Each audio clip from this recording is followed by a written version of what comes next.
আজকে তোমাদের সাথে নতুন একটা রেসিপি শেয়ার করব। এখানে আমি নিয়েছি ভাত, আগের দিনের পান্তা ভাত বলতে পারো, জল দেওয়া নেই।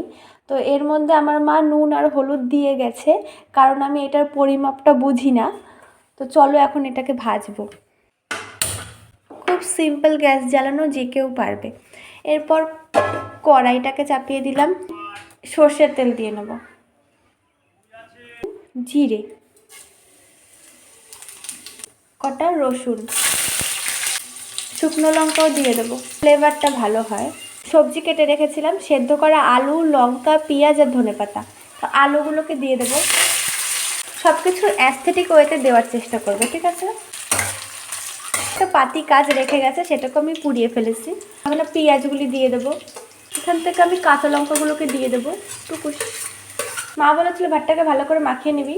আই গেস আমি কড়াইয়ের মধ্যে মাখিয়ে নিতে পারবো। তো আমরা অ্যাস্থেটিক ওয়েতে ভাতগুলোকে দিয়ে দেবো। সুন্দর করে ভাতগুলোকে মিশিয়ে নেব।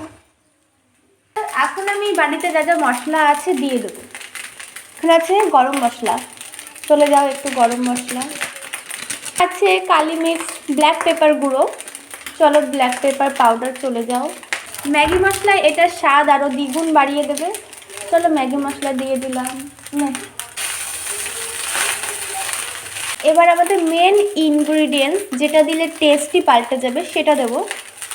ধনিয়া পাত্তি, অ্যাস্থেটিক ওয়ে, অ্যাস্থেটিক। আও